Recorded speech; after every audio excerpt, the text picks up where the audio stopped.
அனைவருக்கும் வணக்கம். இன்னைய போட்டி நிறைஞ்ச உலகத்துல நமக்கு வந்து மோட்டிவேஷன், அதாவது பாசிட்டிவா நம்ம போறதுக்கு எந்த எந்த அளவுக்கு நிறைய விஷயங்கள் ஹெல்ப் பண்ணுதோ, அதே விஷயங்கள் அளவுக்கு அதிகமா கிடைக்கும் போது அதை பார்த்தீங்கன்னா நமக்கே தெரியாம ஒரு நெகட்டிவான ஒரு சோர்வு மனப்பான்மை, ஒரு தாழ்வு மனப்பான்மை, ஒரு கம்பாரிசன் வந்து உருவாகிடுது. இப்ப வந்து மோட்டிவேஷனுக்காக ஒருத்தர் இதை பத்தி சொல்லிட்டு இருக்காங்கன்னு வச்சுங்களேன்.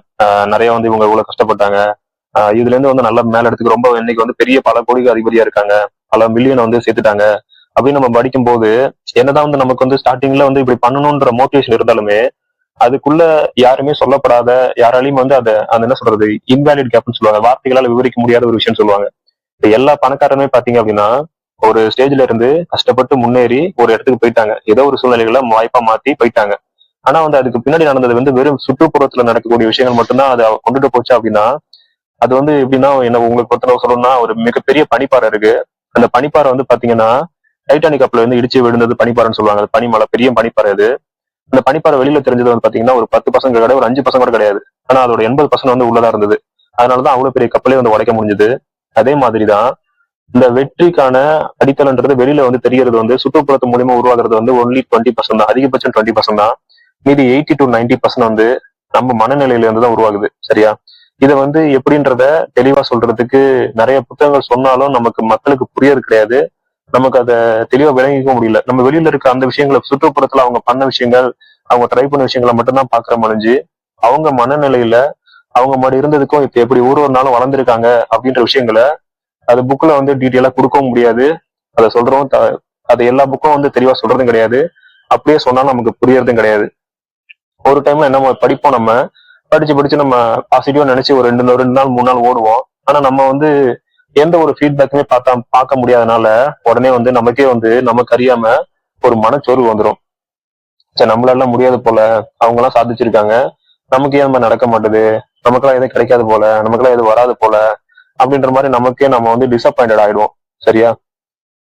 சரி, இதை போக்குறதுக்கு என்னதான் பண்றது? இதுக்கு வேற ஏதாவது வழி இருக்கா அப்படின்னா, இதுக்கு முதல்ல வந்து நம்ம சூஸ் பண்ண வேண்டிய விஷயங்களை வந்து ஒரு சின்ன சின்ன எளிமையான படிகளை வந்து உருவாக்கிக்கிட்டோம் அப்படின்னா அது ஈஸியா இருக்கும். என்ன அப்படின்னா, முதல்ல வந்து நம்மளோட நோக்கம் உருவாக்கணும். நான் திரும்ப திரும்ப வீடியோக்களை சொல்லிட்டு இருக்க விஷயம் என்ன அப்படின்னா, நீங்க எந்த ஒரு வாழ்க்கையா வந்தாலும் நீங்க எளிமையான வாழ்க்கையை வாழலாம். நீங்க ஒரு பெரிய கம்பெனியை நடத்தி பெரிய சிஇஓ வரணும் மட்டும்தான் உங்களுக்கு ஒரு இலக்கு இருக்கணும், உங்களுக்கு நோக்கம் இருக்கணும் அப்படின்னு அவசியம் கிடையாது. இந்த உலகத்துல பிறந்த ஒரு ஒரு மனுஷனுக்கும், ஒரு ஒரு உயிருக்குமே ஏதோ ஒரு வாழ்க்கைக்கான ஒரு நோக்கம்ன்றது ஒண்ணு இருக்கு. இயற்கை வந்து அது தெரிஞ்சோ தெரியாமலோ அதை சரியா நிறைவேற்றிட்டு போகுது. மனிதனோட பிரச்சனை என்னன்னா, மனிதனுக்கு வந்து சுதந்திரம்னு ஒண்ணு இருக்கு. இந்த சுதந்திரத்தினாலேயே வந்து எது பிளஸ்ஸா இருக்கோ அதுவே அவனோட மைனஸாவும் ஆயிடுது. எந்த மனசு வந்து அவனை எல்லாத்த விட மேல கொண்டுட்டு போறதுக்கான சக்தியை வச்சிருக்கோ, அதே மனசு வந்து அவனை வந்து சின்ன விஷயங்களோட செய்ய முடியாம ஓவர் திங்கிங்கை மட்டும், மனசை மட்டுமே ப்ரொஜெக்ட் பண்ணி அவனை வாழ வச்சு எல்லா சக்தியுமே அந்த மனசு மட்டுமே எடுத்துக்கிட்டு அவன செயல்பாடை வந்து குறைச்சிருது. சரியா? சோ அதை நம்ம தெளிவா புரிஞ்சுக்கிட்டாதான் நம்ம அடுத்த கட்டத்துக்கு போக முடியும். அந்த மனசை வந்து நம்ம உபயோகப்படுத்தி நம்ம வாழ்க்கைக்கு யூஸ் பண்ணிக்கிட்டு அதை வந்து நாம அதுக்கு எஜமானா இருந்து அது மூலியமா தான் நம்ம வாழ்க்கையை வந்து சிறப்பா மேம்படுத்திக்க முடியும்.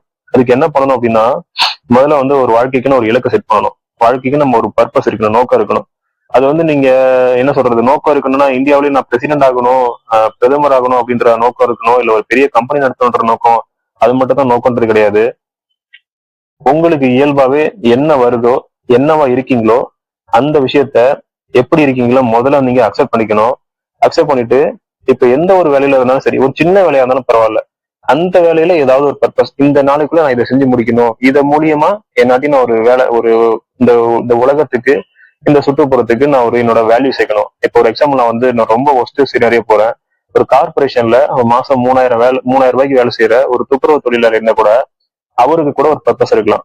என்னன்னா, நான் செய்யற வேலையை சுத்தமா நிறைவா செய்வேன், அது மூலியமா இந்த ஏரியாவில பரவக்கூடிய நோய்களை தவிர்க்கிறதுக்கு ஏதோ என்னோட சின்ன பங்களிப்பு இருக்குது அப்படின்ற சந்தோஷத்துல அந்த நிறைவா அந்த வேலையை செய்வேன். அப்படின்ற பட்சத்துல அந்த அளவுக்கு ஒரு ஒரு பர்பஸ் வந்து இருக்கணும், ஒரு நோக்கம்ன்றது ஒண்ணு இருக்கணும். சரியா? அந்த நோக்கத்தை வந்து எப்படி செட் பண்ணணும் அப்படின்னா, முதல்ல வந்து அந்த நோக்கம் வந்து உங்களுக்கு பிடிச்சிருக்கணும். அதுல வந்து உங்களுக்கு ஏதாவது திறமை இருக்கணும். அது வந்து அந்த திறமை வந்து இந்த உலகத்துக்கு பணமா மாத்தக்கூடிய தேவை இருக்கணும். சரியா? நீங்க இதுல நீங்க இது பண்ண இப்ப ஒரு டவுட் வரும், எப்படி எனக்கு பிடிச்ச விஷயம் வந்து உலகத்துக்கு பணம் சம்பாதிக்க முடியுமா அப்படின்ற ஒரு டவுட் நீங்க ஒரு 10 30 வருஷத்துக்கு முன்னாடி கேட்டிருந்தீங்கன்னா அது வந்து எப்படி யோசிச்சிருக்கலாம். இன்னைக்கு வந்து உங்களுக்கே தெரியும், கண்கூடா ஒரு திறமையுமே இல்லாம என்ன ஒரு வேல்யூமே இல்லாம வெறும் என்டர்டைன்மெண்ட் மட்டுமே வச்சு வெறும் சாப்பிடுறது என்ன இதெல்லாம் ஒரு ஒரு முன்னாடி சொல்லியிருந்தோம் அப்படின்னா இதெல்லாம் ஒரு வேலையா, இதெல்லாம் ஒரு பழக்கமா, இதெல்லாம் ஒரு கண்டென்ட்டான்னு சொல்லி நம்மளே சிரிச்சிருப்போம். இன்னைக்கு அப்படிப்பட்ட கண்டென்ட் தான் வந்து பாத்தீங்க அப்படின்னா லட்சம் கோடி மில்லியன் போயிட்டு இருக்கு. ஸோ அதுக்காக நான் எல்லாரையும் போயிட்டு அந்த மாதிரி ஒண்ணுமே உருப்பட இல்லாதத வெறும் பணத்துக்காக மட்டுமே பின்னாடி ஓடுங்கன்னு சொல்ல மாட்டேன். நான் அதை சொல்ல வரல. அதாவது உங்ககிட்ட ஏதாவது ஒரு திறமை இருக்கு அப்படின்ற பட்சத்துல அந்த திறமைய வந்து அது மூலியமா பணம் சம்பாதிக்கிறதுக்கான வாய்ப்புன்றது வந்து இன்னைக்கு ஏராளமா இருக்கு அப்படின்றத சொல்றதுக்காக சொல்ல வரேன். சரியா? அதே போல அந்த அந்த அந்த விஷயங்கள் வந்து 3 விஷயங்கள் அடிப்படையா இருக்கணும். நீங்க பண்ண போற விஷயம் வந்து உங்களோட வாழ்க்கையோட நோக்கம் வந்து ஒண்ணு அது உங்களுக்கு பிடிச்சதா இருக்கணும். அதை செய்யும் போது நீங்க சந்தோஷமா இருக்கணும். அதுல வந்து உங்களுக்கு ஏதாவது ஸ்கில், அதாவது மத்தவங்களோட கொஞ்சம் சிறப்பா செய்ய முடியும் அப்படின்ற பட்சத்துல இருக்கணும். அது மூலியமா இந்த உலகத்துக்கு ஏதாவது ஒரு வேல்யூ கொடுக்குற மாதிரி இருக்கணும். இந்த 3 விஷயங்கள்ல அடிப்படையில ஒரு ஒரு விஷயத்த வாழ்க்கையோட பர்பஸா எடுத்துக்கோங்க. அதை நோக்கி கொஞ்சம் கொஞ்சமா முன்னேறுங்க. சரியா? நான் அதை பத்தி ஆல்ரெடி பிரீஃபா வீடியோ போட்டிருப்பேன். இது வந்து இக்கிகைன்னு சொல்லுவாங்க. இக்கிகைன்னா ஜப்பானீஸ் மக்கள் கண்டுபிடிச்சனால இது வந்து அந்த ஒரு புக்ல இருந்து ஃபேமஸ் ஆனதுனால இது வந்து ஒரு இக்கிகைன்னு அது பேர் சொல்லுவாங்க. நம்மளோட பர்பஸை எல்லாத்தையுமே ஒன்னா இணைச்சுக்கிறது. அதாவது நமக்கு பிடிச்ச விஷயம், நமக்கு நல்லா வர விஷயம், அது மூலியமா நம்ம சம்பாதிக்கக்கூடிய வாய்ப்பு இருக்க விஷயம். இப்ப வந்து எனக்கு வந்து சாப்பாடு செய்யறது நல்லா பிடிக்கும், சமையல் செய்யறது எனக்கு ரொம்ப பிடிக்கும் அப்படின்னா அந்த சமையல் செய்யறதுக்கு எனக்கு காசு கொடுத்தாதான் நான் சமையல் செய்வேன்னு கிடையாது.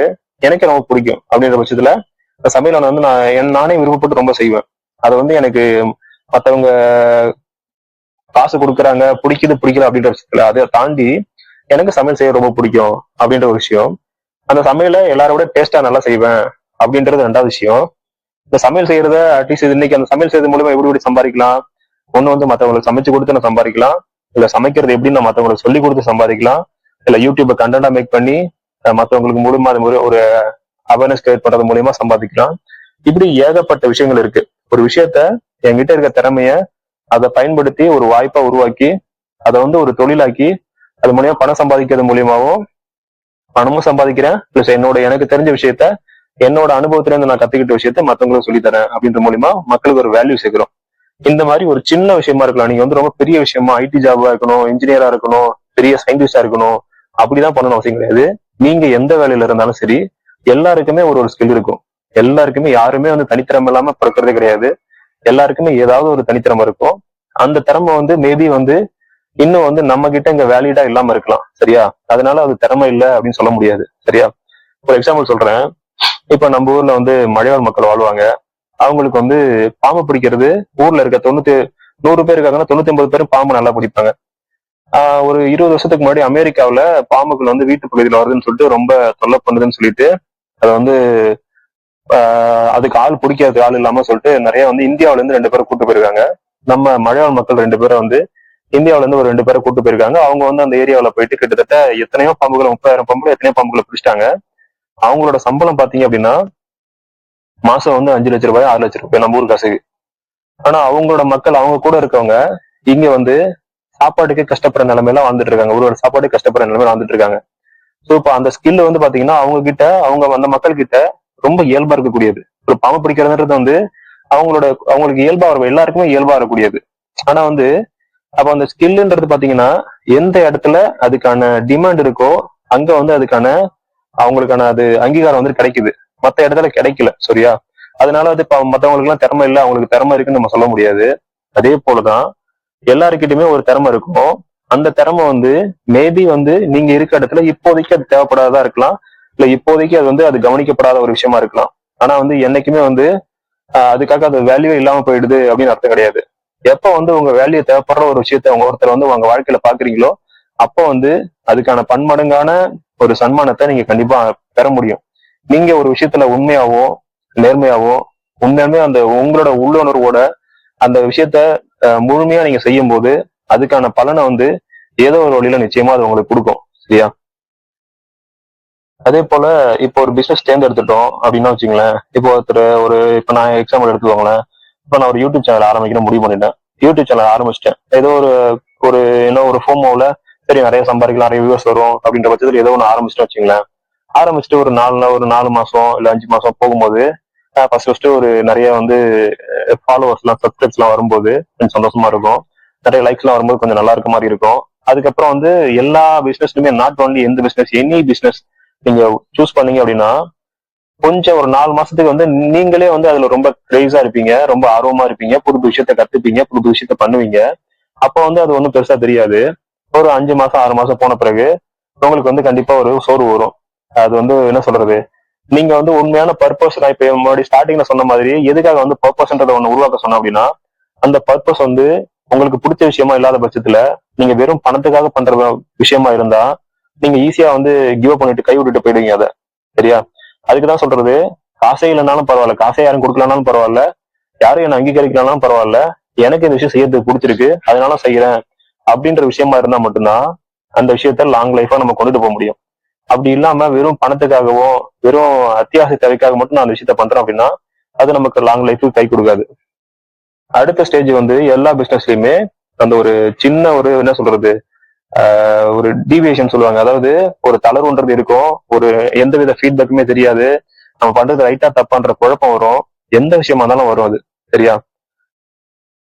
அந்த டைம்ல வந்து நான் பண்ணது சரியா தப்பா, இல்ல வந்து நான் இது பண்ணிருக்க கூடாது, நான் வேற ஏதாவது பண்ணிருக்கணும் அப்படின்னு கூட யோசிக்கும். இல்லை விட்டுட்டு போயிடலாமா, இது வந்து வேஸ்ட், இதெல்லாம் தேவையில்லை அப்படின்னு கூட யோசிக்கும். அப்ப வந்து என்ன பண்ணணும், நீங்க வந்து ரொம்ப பெருசா வந்து மாற்றங்கள் வந்து எதிர்பார்க்க கூடாது. நீங்க வந்து மாற்றங்கள் இல்லைனாலும் பரவாயில்ல, உங்களோட முயற்சியை வந்து 1%, அட்லீஸ்ட் 1% ஆகுது அந்த விஷயத்துக்காக ஒரு சின்ன சின்ன விஷயங்கள் ஏதாவது தொடர்ந்து வந்து படிக்கிறதோ கத்துக்கிறதோ, இல்ல வந்து அதை தொடர்ந்து இப்ப வீடியோ, இப்ப நான் யூடியூப் பண்றேன்னு வச்சுங்களேன், இப்ப வந்து இப்போட சுச்சுவேஷன் வந்து எனக்கு அதை வந்து வீடியோ வந்து கண்டென்ட் போட முடியல அப்படின்னாலும் என்னாட்டி முடிஞ்சது அடுத்தது வந்து என்ன சிறப்பா கொடுக்கலாம், என்ன வேல்யூபிளா கொடுக்கலாம் அப்படின்றத நான் ப்ரிப்பேர் பண்ணிட்டு தான் இருப்பேன், நான் படிச்சுட்டே தான் இருப்பேன், என்னோட ஓன் லைஃபையும் பார்த்துட்டு இருப்பேன். பிளஸ் வந்து என்ன ஒரு விஷயமா கொடுக்கலாம், அதாவது நானும் கொடுக்குறேன் அப்படின்னு கொடுக்காம ஏதாவது ஒரு டிஃப்ரெண்டா, இப்ப நம்ம ஒரு ஒரு விஷயத்த கொடுக்குறோம் அப்படின்னா அதை பார்த்து அட்லீஸ்ட் அவங்க லைஃப்ல ஒரு சின்ன மாற்றமாவது ஏற்படுத்துறதுக்கு, அட்லீஸ்ட் ஒரு ஒரு லைஃப் சேஞ்சிங் ஒரு மூமெண்ட்டை கொடுக்கறதுக்கு, மைண்ட்ல அந்த ஒரு அவேர்னஸ் கொடுக்கறதுக்காக உதவணும். வெறும் வந்து எல்லாரும் புக்கை படிச்சு வீடியோ போடுறாங்கன்னு நானும் போடக்கூடாது அப்படின்ற மாதிரி என்னோட பர்பஸ்ல அந்த விஷயத்த வந்து நான் எப்போதுமே ஒரு கான்ஸ்டன்டா வச்சுப்பேன். அந்த ஒரு விஷயம் மட்டும்தான் வந்து என்னை எப்போதுமே வந்து தள்ளிக்கிட்டே இருக்கும். சரியா? அதனால என்ன சொல்லுவாங்கன்னா, இந்த ஒரு டிவியேஷன் வரும்போது என்ன பண்ணணும் அப்படின்னா, ஒரு ஒரு நாளும் ரொம்ப பெரிய முன்னேற்றமா இருக்கணும் அவசியம். இப்ப நான் வந்து ஸ்டார்டிங்ல ஆர்வத்துல 2 வீடியோ போடுறேன், 3 வீடியோ போடுறேன் அப்படின்னா என்னாட்டி ஒரு வீடியோவே போட முடியல பட்சத்துல அட்லீஸ்ட் ஒரு சின்ன ஷார்ட்ஸ், ஒரு வாரத்துக்கு ஒரு சின்ன ஷார்ட்ஸ், அதுவும் வந்து ஏதாவது உருப்படியா நான் எடுத்து இது முக்கியமா ஒரு ஒரு வேல்யூ கொடுக்க விஷயமா, வெறும் என்னோட நலன் சார்ந்து மட்டும் சுயநலமா இல்லாம உண்மையாவே மக்களுக்கு என்ன தேவை, உண்மையா மக்களுக்கு எது தேவைப்படுதுன்றது கண்டறிஞ்சு அது மூலியமா நான் எஃபோர்ட் போட்டு அந்த விஷயத்த நான் பண்ணணும். இதே போலதான் நாட் ஒன்லி என்னோட இது சொல்ல எக்ஸாம்பிளுக்கு தான் சொல்றேன், எல்லா பிசினஸுக்குமே அது மாதிரிதான். இப்ப நீங்க ஒரு ப்ராடக்ட் பண்றீங்க, நீங்க வந்து ஒரு சர்வீஸ் வந்து கொடுத்துட்டு இருக்கீங்க அப்படின்னா அந்த சர்வீஸ்ல உங்களோட காம்படிட்டர்ஸ் வந்து நிறைய இருப்பாங்க, அவங்க வந்து நிறைய இன்வெஸ்ட் பண்ணி நிறைய உங்களோட பெருசாவும் பண்ணலாம். நீங்க அதை நினைச்சலாம் அந்த கவலைப்பட தேவையில்ல. ஒரு ஒரு நாளும் சின்ன சின்ன விஷயம். இப்ப ஒரு விஷயத்த கஸ்டமருக்கு வந்து சர்வீஸ் கொடுத்துட்டீங்க அப்படின்னா இந்த விஷயத்த இன்னும் டைமோட எப்படி கொடுக்கறது, இன்னும் வந்து கஸ்டமர் எக்ஸ்பெக்டேஷன் என்னென்ன பண்றாங்க, இதை பேக்கிங் எப்படி பண்ணணும்னு சொல்றாங்களா, அந்த பேக்கிங்ல எப்படி வந்து புது விஷயத்த இன்னோவேஷனா இது கண்டுபிடிக்கிறது, இல்ல வந்து ஒரு பர்த்டே கிஃப்ட் கொடுக்கும்போது அந்த பர்த்டே கிஃப்ட்டுக்கு சர்ப்ரைஸா வந்து ஏதாவது ஒரு சின்ன பொருளோ இல்ல சின்ன ஒரு வேர்ட்ஸோ ஆட் பண்ணி கொடுக்கறது மூலியமா இன்னும் வந்து அவங்களோட இன்னொரு இன்ஸ்பிரேஷனா இருக்கலாம். அவங்களுக்கு வந்து விஷ் பண்றதுக்கு ஏதாவது ஒரு அவங்க போன் நம்பர் வாங்கிட்டு அந்த டேல வந்து அவங்களுக்கு வந்து விஷ் பண்றது.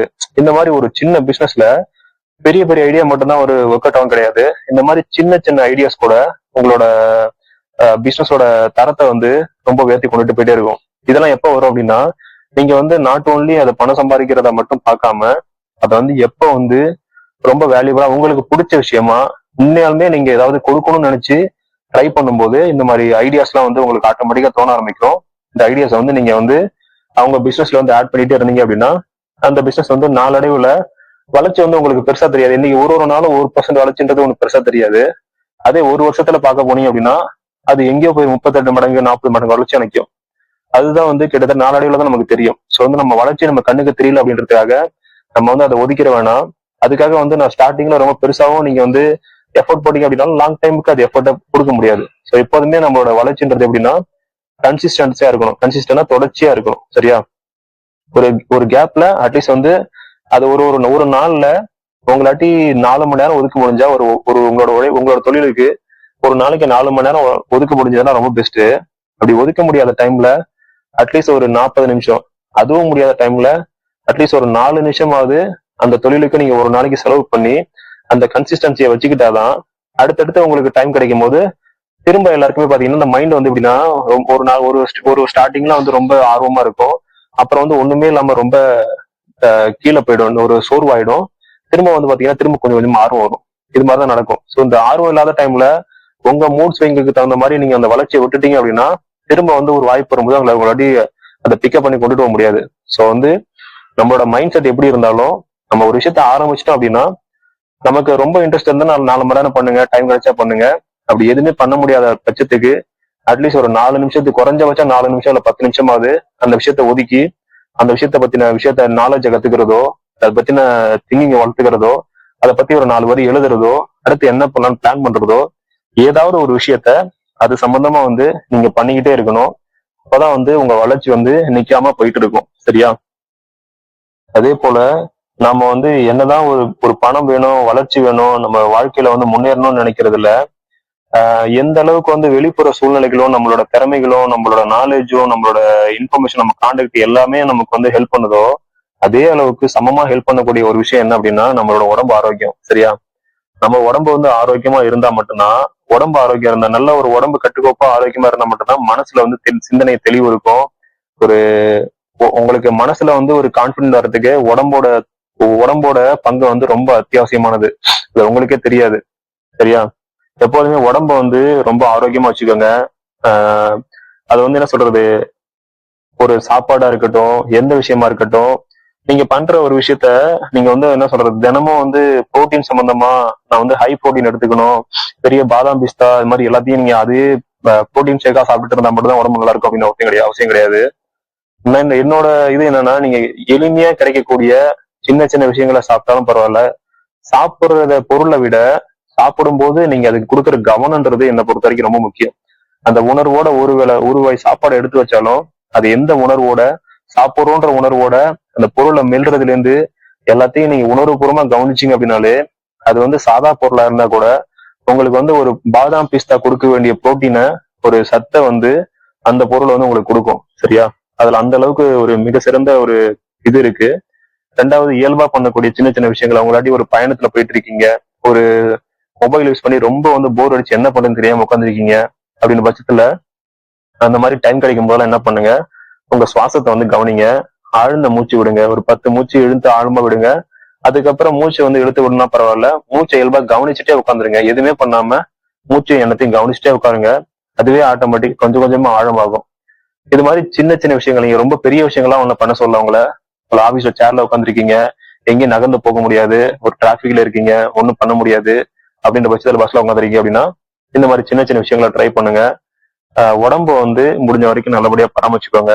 வாரத்துல 2 நாள் எண்ணெய் தேய்ச்சி குளிக்கிறது, ஒரு குளிர்ச்சியான பொருட்களை சாப்பிடுறது வெயில் நாட்கள்ல, அந்த மாதிரி ரொம்ப ஜங்க் ஃபுட்ஸை வந்து அவாய்ட் பண்றது, கீரைகள் கிடைச்சதுன்னா உங்க உணவுல சேர்த்துக்கிறது, காலையில நைட்டு இந்த பேரிச்சம் பழங்கள், இது மாதிரி சின்ன ரொம்ப எளிமையா கிடைக்கக்கூடிய விஷயங்களை, உங்க சுற்றுப்புறத்துல கிடைக்கக்கூடிய விஷயங்களை, அது மாதிரி விஷயங்களை நிறைய உணவுல சேர்த்துக்கோங்க.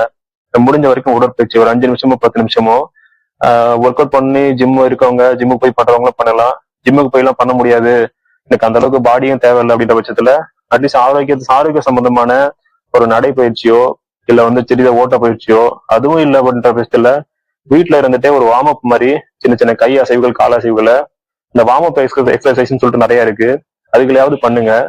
நம்ம உடம்பு ரத்த ஓட்டம் வந்து அட்லீஸ்ட் தெளிவா இருந்தா கூட, முதுகெலும்புல இருந்து இருக்கக்கூடிய ரத்த ஓட்டம் வந்து நல்லா ஒர்க் ஆனா கூட அதுவே வந்து பாடிக்கு வந்து போதுமானது. அந்த பிளட் சர்க்குலேஷனும் ஏர் சர்க்குலேஷனும் நல்லபடியா ஓடிச்சுனாலே உங்க உடம்புல பாதி நோய்கள் வராது. அது இல்லாம தான் எனக்கு நிறைய பேருக்கு வந்து நோய்கள் வந்துட்டு இருக்கு. ஸோ வந்து எந்த அளவுக்கு நீங்க வெளியில வந்து ஜெயிக்கணும்னு நினைக்கிறீங்களோ அந்த அளவுக்கு உங்க ஆரோக்கியத்தையும் விடாம பாத்துக்கணும். அதுதான் வந்து வெளியில இருக்க விஷயங்களை உங்களை இன்னும் தெளிவாகவும் நல்லா சிந்திக்கவும் அதுல இறங்கி உழைக்கிறதுக்கும் உங்களுக்கு வந்து அத்தியாவசியமா உங்களுக்கு தேவைப்படக்கூடிய விஷயம் வந்து அதுதான். சரியா? என்னைக்கும் வந்து ஆரோக்கியத்தை வந்து விட்டு கொடுத்துடக்கூடாது. நம்ம இன்னைக்கு ஆரோக்கியத்தை விட்டு கொடுத்துட்டு நம்ம என்னதான் ஓடி ஓடி சேர்த்து ஒரு தொழிலை இது பண்ணாலும் நாளைக்கு அந்த தொழிலை வந்து ஒரு அடுத்த நிலைமைக்கு கொண்டுட்டு போகும்போது அந்த தொழில் நல்லா இருக்கும் போது அதை அனுபவிக்கிறதுக்கு நாம இருக்க மாட்டோம். சரியா? ஸோ வந்து எப்போதுமே வந்து முக்கியமான விஷயம் நம்ம உடம்ப நம்ம பார்த்துக்கணும். அதை என்னைக்கும் நம்ம வந்து இது பண்ணிடக்கூடாது, வீணாக்கிடக்கூடாது. சரியா? அதே போல இன்னொரு விஷயம் என்னன்னா, அடுத்த விஷயம் என்னன்னா, ஒரு ஆரம்ப நிலை மனசோட வந்து எல்லாத்தையுமே பார்க்கணும். ஒரு தொடக்க நிலையில ஒரு குழந்தை வந்து இந்த பூமியை வந்து எப்படி புதுசா பார்க்குமோ அதே மாதிரி ஒரு விஷயத்த வந்து புதுசா வந்து கத்துக்கிறதுக்கு நம்ம ரெடியாவே இருந்துட்டே இருக்கணும். முன்னாடி எல்லாம் நீங்க பாத்திருப்பீங்க. ஒரு நம்ம அப்பா காலத்துல தாத்தா காலத்துல எல்லாம் பாத்தீங்கன்னா ஒரு 8th முடிச்ச வாத்தியார் ஒருத்தர் வந்திருப்பாரு. 8th முடிச்சதா ஒரு வாத்தியாரு. அவர் வந்து 20 வருஷம் 30 வருஷம் ஒரே பாடம் எடுத்திருப்பாரு. ஒரே சிலபஸ் ஒரே பாடம் அதையே எடுத்துட்டு இருப்பாரு, தெளிவா எடுத்திருப்பாரு. நம்ம டைம்லயே பாத்தீங்க அப்படின்னா நம்ம ஜெனரேஷன்ல பாத்தீங்கன்னா அந்த ஜென்எக்ஸ் சொல்லுவாங்க, ஜென்எக்ஸ் அந்த அப்புறம் ஜென் அந்த மாதிரி அந்த ஜெனரேஷன்ல பாத்தீங்க அப்படின்னா அவங்க வந்து அவங்களோட ஸ்கில்ல வந்து அட்லீஸ்ட் ஒரு 15 இயர்ஸ் இல்ல 20 இயர்ஸ்க்கு ஒரு டைம் வந்து அப்டேட் பண்ற மாதிரி இருந்திருக்கும். இந்த 2000க்கு அப்புறம் லைஃப் வந்து பாத்தீங்கன்னா ரொம்ப வந்து என்ன சொல்றது எனாமஸான சேஞ்சுன்னு சொல்லலாம்.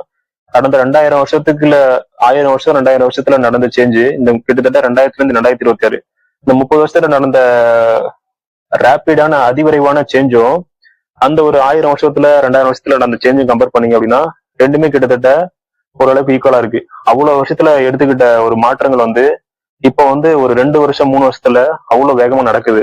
சரியா? சோ இப்ப இந்த டைம்ல வந்து நான் வந்து ஒரு காலேஜ் படிச்சு முடிச்சிட்டேன், ஒரு இன்ஜினியரிங் படிச்சு முடிச்சிட்டேன், எல்லாமே படிச்சு முடிச்சிட்டேன், இதுக்கு மேல கத்துக்கிறதுக்கு ஒண்ணுமே இல்ல அப்படின்ற மனநிலையில ஏதோ ஒரு ஜாப் கிடைச்சா போதும், ஏதோ ஒரு இது கிடைச்சா போதும், நான் வந்து செட்டில் ஆயிட்டேன் அப்படின்னு நினைச்சீங்கன்னா இன்னைய நிலைமைக்கு அது வந்து ஒர்க் அவுட்டே ஆகாது. சரியா? ஒரு 2 வருஷத்துல 3 வருஷத்துல நீங்க அப்டேட் ஆயிடுவீங்க. இன்னைக்கு இருக்க ஸ்கில்லும் இன்னைக்கு இருக்க நாலேஜ் இன்னைக்கு இருக்க இன்ஃபர்மேஷன் வந்து அவ்வளவு வேகமா போயிட்டு இருக்கு.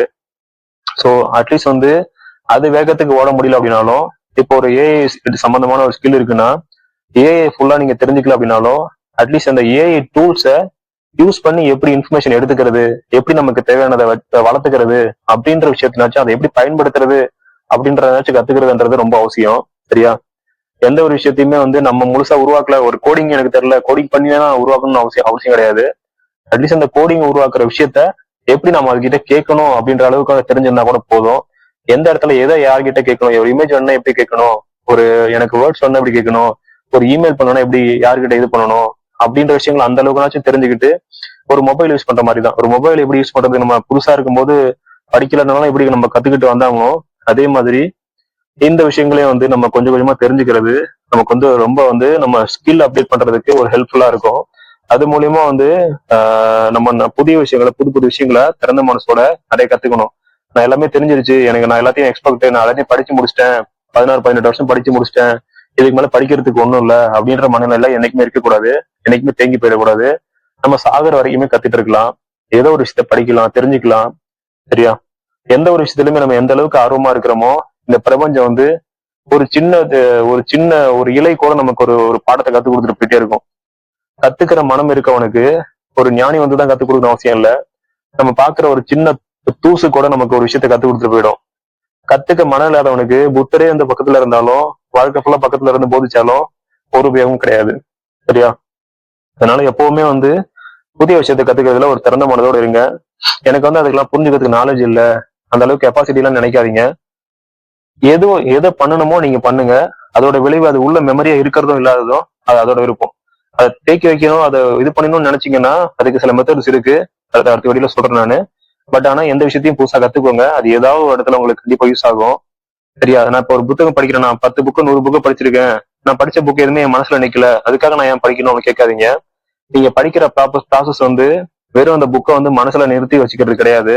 அதை தாண்டி உங்களுக்கே தெரியாத சில விஷயங்கள் அது பண்ணும், உங்களுக்குள்ள ஆழமா சிந்திக்க வைக்கும், உங்களோட உங்களோட நரம்புகளை உணர்வு நரம்புகளை உங்களோட பாதைகளை வந்து சரிப்படுத்தி வைக்கும். உங்களுக்கு கண்ணுக்கு தெரியாம ஏதாவது இப்ப நான் 100 புக்கு படிக்கிறது மூலியமா அது மூலியமா ஏதாவது ஒரு இன்ஃபர்மேஷன் எடுத்து அது மூலியமா நான் பணம் சம்பாதிச்சா மட்டும்தான் அது வந்து எனக்கு ஒர்த்து நீங்க நினைப்பீங்க. ஆனா வந்து அது உங்களுக்கு கண்ணுக்கு தெரியாத 1000 விஷயங்களை வந்து உங்களுக்கு உருவாக்கி கொடுக்கும். சரியா? ஒருத்தர் வந்து சொல்லுவாரு, ஒரு ஒரு யாரோ ஒருத்தர் ஃபேமஸான ஒரு புக்ல படிச்சிருக்கேன் நானு. என்ன அப்படின்னா அவர் வந்து பண்ண விஷயங்களை வந்து லைஃப்ல நேரடியா அவருக்கு வந்து பயன் தரல. ஆனா வந்து தோட்ட வேலைகள் வந்து பாத்துட்டு இருந்தாராம் அவரு. தோட்ட வேலைகள் வந்து பாக்குறதுல தோட்ட வேலைகள் பார்த்துட்டே அவருக்கு ரொம்ப பிடிக்கும், தோட்ட வேலைகள் பார்த்துட்டு இருந்தாராம். ஆனா தோட்ட வேலைகள் பாக்குறது வந்து அவருக்கு பெருசா வாழ்க்கையில பணம் சம்பாதிச்சு தரல. ஆனா தோட்ட வேலைகளை பண்ணும்போது அவர் அனுபவத்துல கண்டுபிடிச்ச சின்ன சின்ன நுணுக்கங்கள் வந்து ஒரு விஷயத்த எப்படி ரிப்பீட்டேஷனா பண்ணணும், இந்த இயற்கை வந்து நமக்கு எப்படி திரும்ப பதிலளிக்குது, அந்த பயிர்கள் வந்து எப்படி வளருது, அந்த விஷயங்களை கவனிச்ச அவருக்கு அந்த விஷயங்களோட கத்துக்கிட்ட அனுபவங்களை அவரோட ஆபீஸ்ல பெருசா அப்ளை பண்ணியிருக்காரு. அது அவருக்கு பெரிய வளர்ச்சி கொடுத்துதான், மிகப்பெரிய வளர்ச்சி. அவர் பில்லியனர் ஆகிற அளவுக்கு அவருக்கு வளர்ச்சி கொடுத்துதான். அவர் வந்து சொந்த சுயசரிதையில அதை எழுதியிருந்தாரு. அதே போலதான் புத்தகம் படிக்கிறதுன்றது நேரடியா உங்களுக்கு அதுக்கான பணத்தை சம்பாதிச்சு தரல அப்படின்னாலும், உங்களை பண்படுத்தி வச்சுக்கிறதுல, உங்க மனநிலையை வளர்க்கறதுல, உங்களுக்குள்ள இருக்கக்கூடிய அழுக்குகளை சுத்தம் பண்றதுல அது வந்து ரொம்ப குறிப்பிட்டதாக பங்கு வகிக்கும். சோ எந்த ஒரு விஷயத்தையுமே டைரக்டா எனக்கு பணம் சம்பாதிச்சேரல அப்படின்னா அது வந்து தேவையில்லாத விஷயம், அது வந்து யூஸ் ஆகாத விஷயம் நினைக்காதீங்க. நல்ல விஷயங்களை உங்களுக்கு பயன் தருதோ இல்லையோ நீங்க தொடர்ந்து பண்ணிட்டே இருங்க. அது இன்னைக்கு இல்லை அப்படின்னாலும், உங்களுக்கு புரியல அப்படின்னாலும், என்னைக்காவது ஒரு நாள் ஏதோ ஒரு விஷயத்துல ஏதோ ஒரு ரூபத்துல உங்களுக்கு நிச்சயமா ஹெல்ப் பண்ணும். நீங்க செய்ய வேண்டியது உங்க கடமை மட்டும் செஞ்சுட்டே இருங்க, சரியா செஞ்சுட்டே இருங்க. அதே போல ஒரு பிசினஸ் ஆரம்பிச்சு நல்லா போயிட்டு இருக்கும்போது நம்ம பண்ணக்கூடிய அடுத்த விஷயம் என்ன அப்படின்னா, நம்ம இப்போ ஒரு ஆரம்பிச்சு ஒரு 3 வருஷம் 4 வருஷம் ஆயிடுச்சு அப்படின்னா, பக்கத்துல யாரோ ஒருத்தர் திடீர்னு ஒரு பிசினஸ் தான் ஆரம்பிச்சிருப்பாங்க, நம்மளோட நல்லா ஃபேமஸ் ஆகி போயிட்டு இருப்பாங்க, நல்லா ஓவர்டேக் பண்ணி போயிட்டு இருப்பாங்க.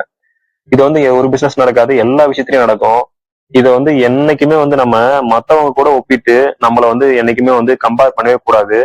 நாம ஒப்பிடக்கூடிய ஒரே ஆளு நம்ம மட்டும்தான். நம்மளோட நேத்தை விட நம்ம இன்னைக்கு வந்து சிறப்பா பண்ணிட்டு இருக்கோமா, நேத்தை விட 1% இல்ல ஒரு 0.5% நம்ம வளர்ச்சி அந்த விஷயத்த சிறப்பா பண்றோமா, அதை மட்டுமே போக்கஸ் பண்ணுங்க. மத்தவங்களை வந்து நீங்க போக்கஸ் பண்ண வேணாம். ஏன்னா மத்தவங்க வாழ்க்கையை உங்க வாழ்க்கையை நீங்க வெளியில பாக்குறது மட்டும் உங்களுக்கு ஒண்ணு கிடையாது. அதே போல இன்னொரு விஷயம் வந்து, நான் லைஃப்ல என்னோட அனுபவத்துல பார்த்த விஷயம் வந்து, வெறும் பணத்தோட இது வந்து மட்டும் அளவு மட்டுமே ஒருத்தரோட வாழ்க்கையை நிறைவாக்கிடுமா அப்படின்னா அது என்னைக்கும் கிடையவே கிடையாது. வாழ்க்கைன்றது எல்லா விதத்திலயும் ஏதோ ஒரு இடத்துல ஒண்ணு கொடுத்ததுன்னா இன்னொரு இடத்துல சமன்படுத்திடும், சரியா? ஒருத்தருக்கு பணம் இருக்கும், அவங்க வீட்டுல சூழ்நிலை சரி இருக்காது, அவங்க வீட்டுல இருக்க ஒரு ஒய்ஃப் சரி இருக்க மாட்டாங்க, பிள்ளைங்களால அவங்களுக்கு நிம்மதி இல்லாம இருக்கும். இல்ல வேலை இடத்துல அவங்களுக்கு நிறைய ப்ரெஷரா இருக்கும், வேலை வந்து அவங்கள ரொம்ப அவங்களோட உடம்ப உருக்குற மாதிரி, ரொம்ப ஐடி ஜாப்ல இருப்பாங்க, பெரிய ஐடி ஜாப்ல இருப்பாங்க, வெளியில பாக்குறதுக்கு ரொம்ப பெருமையா இருக்கும்.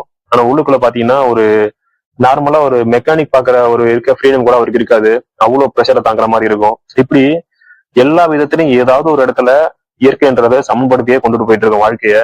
ஸோ வந்து நீங்க பாக்குறது மட்டுமே வச்சுக்கிட்டு அவன்லாம் வாழ்க்கை நல்லா இருக்கான் எனக்கு மட்டும் சந்தோஷம் இல்லைன்னு நினைக்காதீங்க. எப்போதுமே உங்களை மட்டுமே நீங்க உங்க கூட ஒப்பிட்டுக்கோங்க. அதே போல உங்க வாழ்க்கையில இருக்கக்கூடிய சின்ன சின்ன பிளஸிங் விஷயத்த, இன்னைக்கு உங்களுக்கு ஃபேமிலி இருக்கு, நீங்க சாப்பிட்டுட்டு இருக்கீங்க, 3 வேளை சாப்பாடு கிடைக்குது, தங்குறதுக்கு இடம் கிடைக்குது, தூங்குறதுக்கு ஒரு இடம் இருக்குது, உங்களுக்கு ஒரு பிள்ளைங்க இருக்காங்க, உங்களுக்கு சொல்லிக்கிறதுக்கு ஒரு அப்பா அம்மா இருக்காங்க, ஒரு சொந்த ஒரு 2 பேர் நண்பர்களும் 2 பேர் இருக்காங்க. இந்த மாதிரி சின்ன சின்ன விஷயங்கள்லாம் வந்து மிகப்பெரிய பொக்கிஷங்கள். இதுக்கெல்லாம் வந்து சின்ன சின்ன விஷயங்களை நன்றி சொல்ல ஆரம்பிங்க. இந்த சின்ன விஷயங்களை நீங்க கவனிச்சு நன்றி சொல்ல ஆரம்பிக்கும் போது நீங்க நன்றி சொல்றதுக்கான ஒரு வாய்ப்புகள் வந்து உங்கள்ட்ட பெருகிட்டே இருக்கும். அது வந்து புதுசா உருவாகுமானா அப்படி கிடையாது. உங்ககிட்ட ஏற்கனவே இருக்கக்கூடிய பிளஸிங்கான விஷயங்களை நீங்க அதுக்கப்புறம் தான் வந்து கண்டுபிடிப்ப நிறைய வந்து கவனிக்க ஆரம்பிப்பீங்க, சரியா? அது மூலியமா வந்து ஒரு பாசிட்டிவான அப்ரோச் வந்து உங்க லைஃப்ல வந்துட்டே இருக்கும். நீங்க நிறைய பிரச்சனைகள் இருக்கக்கூடிய வாய்ப்பையும் பார்ப்பீங்க. நீங்க எல்லாத்தையுமே வந்து டிஃப்ரெண்டா பாக்குறது மூலியமா உங்களுக்கு அது மூலியமா உங்களுக்கு ஆட்டோமேட்டிக்கா பணம் தேடி வர்றதுக்கான ஒரு வாய்ப்புன்றது உருவாக்கிட்டே இருக்கும், சரியா? அதே போல கடைசி விஷயம் என்ன அப்படின்னா, எந்த ஒரு விஷயத்திலயும் பர்ஃபெக்டா தான் ஆரம்பிக்கணும் அப்படின்னு நினைக்காதீங்க. இன்னைக்கு நம்ம மிடில் கிளாஸ்ல இருக்கக்கூடிய ஒரே பிரச்சனை என்னன்னா, நாமெல்லாம் எப்படி நினைக்கிறோம் அப்படின்னா, நம்ம பிள்ளைங்க வந்து ஒரே வாட்டியில ஃபர்ஸ்ட் ரேங்க் எடுத்துடணும், ஒரே வாட்டியில சக்சஸ் ஆனா மட்டும் சக்சஸ், அதுக்கு மேல இல்லைன்னா நம்ம ஃபெயில் ஆயிட்டோம்னு அர்த்தம் அப்படின்னு எடுத்துக்கிறீங்க. நம்மளோட மிடில் கிளாஸ் மைண்ட்ல இன்னும் என் லைஃப்லயும் சரி, என்னோட அப்பா அம்மா என்ன வளர்த்ததும் சரி, நான் சுத்தி இருக்க சுற்றியோட சூழ்நிலை வளர்ந்ததும் சரி, எல்லாருமே எப்படின்னா ஒரே வாட்டி ட்ரை பண்ணணும், ஒரே வாட்டியில சக்சஸ் ஆன மட்டும் சக்சஸ், அடுத்த வாட்டி இதுவாயிட்டோம் அப்படின்னா, ஒரு வாட்டி ஃபெயில் ஆயிட்டோம் அப்படின்னா நம்ம வந்து அதுக்கு தகுதி இல்லாதவங்க, நமக்கு அதுல திறமை இல்லை அப்படி முடிவு பண்ணிடுறாங்க. ஆனா வந்து ஒரு பணக்காரங்களோ ஒரு கோடீஸ்வரங்களோ எப்படின்னா, அவங்களோட வெற்றின்றது எது வரைக்கும் அப்படின்னா, முயற்சி எத்தனை முறை எடுக்கிறாங்க அப்படின்னு அவசியம் கிடையாது, அதை பாக்குறதே கிடையாது. 100வது முறை வெற்றி பெற்றா கூட வெற்றி அப்படின்னு பாக்குறாங்க. அதனாலதான் அவங்க மேல மேல வளர்ந்துட்டு இருக்காங்க. அவங்க 2வது முறையோ 3வது முறையோ ட்ரை பண்றத ஒரு தோல்வியா பாக்குறது கிடையாது. நம்ம கிட்ட இருக்க மிகப்பெரிய பிரச்சனை என்ன அப்படின்னா, நம்ம ஒரு வாட்டி 2 வாட்டி ட்ரை பண்ணி தோத்துட்டோம் அப்படின்னா நம்ம வந்து தோத்துட்டோம், நம்ம வந்து அதுக்கு நம்ம தகுதி இல்லை, நமக்கு வந்து அதுக்கு திறமை இல்லை அப்படின்னு நம்ம நினைச்சிடறோம். என்னைக்கும் அந்த விஷயத்த பண்ணவே பண்ணாதீங்க. அதே போல ஒரு விஷயத்த பர்ஃபெக்டா தான் ஆரம்பிக்கும் போது எல்லாத்தையும் தெளிவாக ஆரம்பிக்கணும்னு நினைக்காதீங்க. ஒரு விஷயத்த முதல்ல தெரிஞ்சோ தெரியாமல ஆரம்பிங்க. சின்ன சின்னதா அதுல மாற்றங்கள் ஏற்படுத்துங்க, தவறு பண்ணுங்க, திரும்ப திருத்துங்க, இப்படி கொஞ்சம் கொஞ்சமா வளருங்க. ஸ்டார்டிங்ல அவமானப்படுறதுக்கு யோசிக்காதீங்க, அதை பத்தி கவலைப்படாதீங்க. 4 பேர் அவமானப்படுத்திட்டோம் அதனால தப்பு கிடையாது. எந்த ஒரு அவமானத்தையுமே தாங்காம எந்த ஒரு பெரிய சக்சஸ்ஃபுல் மேனாவது வந்துட்டாங்க அப்படின்னா ஒரே ஒருத்தரை நீங்க காட்டுங்க. அது யாராவது ஒருத்தர் இருக்க அப்படி வாய்ப்பே கிடையாது. அப்படியாவது இருந்தாலும் அது ஒரு பெரிய ஒரு சாதனையா இருக்காது. சாதனைன்றது எப்படி வரும்னா, முதல்ல வந்து ஒரு பெரிய அடியை தாங்கி வலியை தாங்கி அதுல இருந்து சுயமா எந்திரிச்சு அதுக்கப்புறம் அந்த அவமானம் எல்லா விஷயமான நம்ம கஷ்டங்கள் துயரங்கள் எல்லா விதமான சவால்களையும் ஃபேஸ் பண்ணி எந்த ஒரு விஷயம் வருதோ அதுதான் வந்து நீடித்து நிலைக்கக்கூடியதா இருக்கும். ஸோ அதனால ஆரம்பிக்கும் போதே ரொம்ப பர்ஃபெக்டா தான் ஆரம்பிக்கணும் அப்படின்னு உட்காந்துருக்காதீங்க. சின்ன விஷயமா ஆரம்பிங்க, அதை தொடர்ச்சியா மாத்துங்க. என்னைக்குமே வந்து ரொம்ப பெருசா ஆடம்பரமா இருக்குன்னு நினைக்காதீங்க. எல்லாமே சிம்பிளாவே ஆரம்பிங்க, சிம்பிளாவே இருக்குன்னு நினைங்க. நீங்க எந்த அளவுக்கு உங்களை சிம்பிள் படுத்திக்கிறீங்களோ அந்த அளவுக்கு சுத்தி இருக்கிற விஷயங்களை உங்களாட்டி வந்து தெளிவா பார்க்க முடியும். அதை பத்தி என்ன சொல்றது, 1000 விஷயத்த தெரிஞ்சுக்கிட்டு 1000 விஷயம் முழுசா தெரிஞ்சுக்கிட்டு 1000 விஷயத்த கொஞ்சம் கொஞ்சமா தெரிஞ்சுக்கிட்டு அதை வச்சுட்டு ஒண்ணுமே இல்லாம கஷ்டப்படுறதை விட தெரிஞ்ச 2 விஷயத்த முழுமையா தெரிஞ்சுக்கிட்டு அதை வச்சு வாழ்க்கைக்கு யூஸ் பண்ணிக்கிட்டு நம்ம வளர முடியும். இன்னைக்கு இருக்க பிரச்சனை நமக்கு என்ன அப்படின்னா, இன்ஃபர்மேஷன் வந்து இங்க அங்க இங்க அங்கன்னு 1000 விதமா வருது.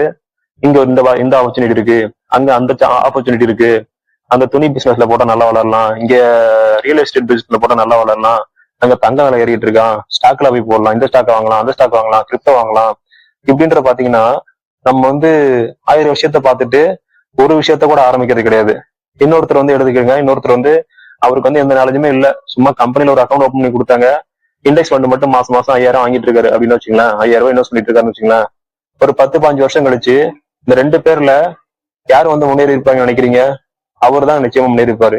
இங்க வந்து இந்த 100 விஷயத்த கேள்விப்படுறவருக்கு அறிவு இருக்கா இல்லையான்றது இது கிடையாது. அவர் கண்டிப்பா நிறைய அறிவு இருந்திருக்கும். அவருக்கு அந்த அளவுக்கு அறிவு இல்லாம இருந்தாலும் அவர் வந்து செயல்முறையை கரெக்டா பண்ணிட்டு வந்தாரு.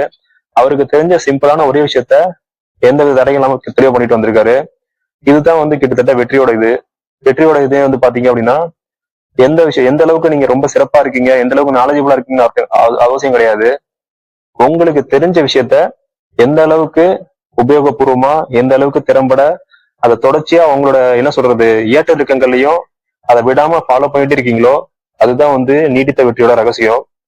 இந்த நம்ம சொன்ன இந்த சிம்பிள் விஷயங்களை வந்து நீங்க ஃபாலோ பண்ணீங்க அப்படின்னாலே இதுவே வந்து நீங்க ஒரு மிகப்பெரிய தொழில் சாம்ராஜ்யத்தையோ இல்ல வந்து உங்க வாழ்க்கைய மாத்தக்கூடிய ஒரு மிகப்பெரிய உயரத்தை அடையறதுக்கான ஒரு விஷயமாவும் இந்த நான் சொன்ன விஷயங்கள் அடிப்படை விஷயங்கள் இதுவே போதுமானது. இதுக்கு மேல வாழ்க்கைன்றது ஒரு பெரிய விஷயம் கிடையாது. இது எந்த அளவுக்கு நீங்க வந்து ஃபாலோ பண்றீங்களோ அந்த அளவுக்கு நீங்க நினைக்கக்கூடிய உங்க இலக்கை நிச்சயமா மிக சிறப்பா அடைய முடியும். ஓகே, அடுத்த வீடியோல இன்னும் நல்ல கண்டனோட சந்திப்போம். அனைவருக்கும் நன்றி. வாழ்க வளமுடன்.